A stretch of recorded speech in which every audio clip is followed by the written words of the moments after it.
The Whale, directed by Darren Aronofsky, starred Brendan Fraser and was written by Samuel D. Hunter, who wrote the play on this film and is based on his credit for writing the film. I don't know if he wrote a new screenplay for the film or if Aronofsky took the script and was like, yeah, that works. This is the script for our movie, the script for the play, because there are clips on YouTube of scenes from space, and I'm like, that is verbatim the film. The film is about a man named Charlie who the internet says the character is 600 pounds. I don't know if they actually give weight in the film. Point is, he's given a bleak prognosis by his friend who's a nurse, so we decided to try to reconnect with his estranged daughter, played by Sadie Sink, which it doesn't surprise me that Darren Aronofsky took this on. You look at The Wrestler. The Wrestler is about an estranged father and daughter. Then the estranged father tries to reconnect with his daughter after he's given a grave medical prognosis. A Whale is about an estranged father and daughter, and then the father attempts to reconnect with the daughter after he's given a dire medical prognosis. Let's get it out of the way first. Let's just do it. Let's talk about Brendan Fraser because we heard he crushes it in this film, and he is a shoo-in for an Oscar nomination. I disagree. He's a shoo-in for an Oscar. But you can say that about Darren Aronofsky's films. Generally, the dude knows how to pull performances. Like no, every one of his films is the most minor Aronofsky film of all of them. So if you want to leave that one out, sure, but you look at every other movie he's ever done. There's a performance in each of those films where you're like, that's incredible. If I were in Vegas, I'd put my bets on Brendan Fraser winning for all you good folks who lost money on that patty. The baddie fight, here's your mulligan, don't take my word for it. I'm not giving you gambling advice. Don't do that. Refrain from taking that. I talk about movies on YouTube for a living. I would make that bet on veteran Vegas. He is incredible. In this film, if you had an actor who did less than the work he does, the film really wouldn't work as well as it does. Seems like it. Yeah, no shit kind of statement. But the cast is minimal. One leading actor, Brendan Fraser, supporting actors. And that's it. 5 supporting actors, including Dan, the pizza guy, but I'm telling you, it's a very intimate film.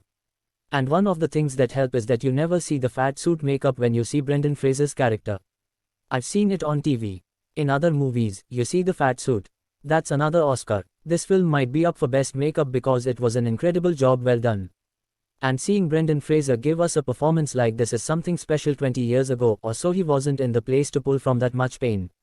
But I see his talent as like a treasure, like buried gold, and imagine someone panning for gold and they get a few nuggets in there like, oh, great. That's enough. Looks like it's tapped, but then 2 feet down or 20 years later. However, you want to see it. There's this considerable gold deposit the size of Fort Knox. That's Brendan Fraser's talent. We thought we'd seen it all. We thought we'd gotten it all. He had much more to give as a film in terms of tone as very man. Dark, yes, but the claustrophobic as well. It makes sense that it's based on a play because you're hanging out with this guy in his living room for 99% of the film. You look at cost-effective stage plays.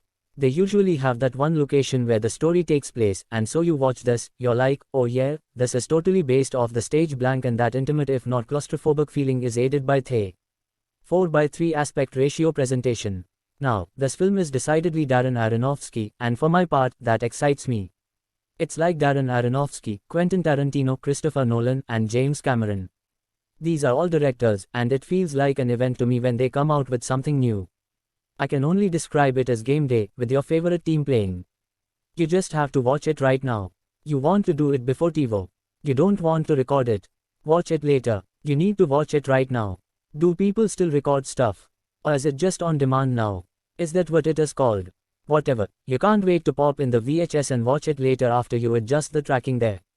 I said, but also, this being a Darren Aronofsky film, I can say this phrase. This is only for some. And I'll be right about every Aronofsky film before and every Darren Aronofsky film he does from now until the end of his career, until he retires. Now, this film is not going to be for everybody. I've already seen chatter online where some people find it problematic, but I found something extraordinary. Here I found a heartfelt story about pain, loss, human connection, and family connection.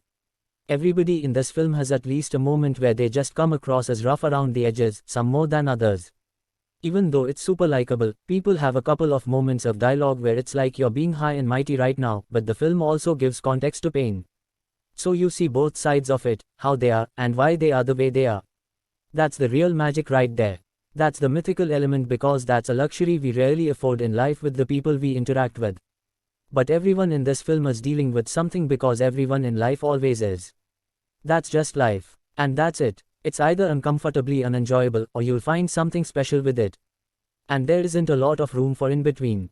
For some, Brendan Fraser's performance might be why you go to see it, even if you don't generally enjoy the film. But that's absolutely fair. For some folks, a powerhouse performance is enough, but it's not just Brendan Fraser.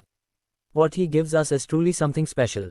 Absolutely. But Hong Chow in the movie has a couple of scenes where she is bringing it feels like she's in the conversation for the Oscar as well, or should be this is a film with layers and that's something special when I come out of the movie theater is usually you watch a movie, and well that's what the movie is.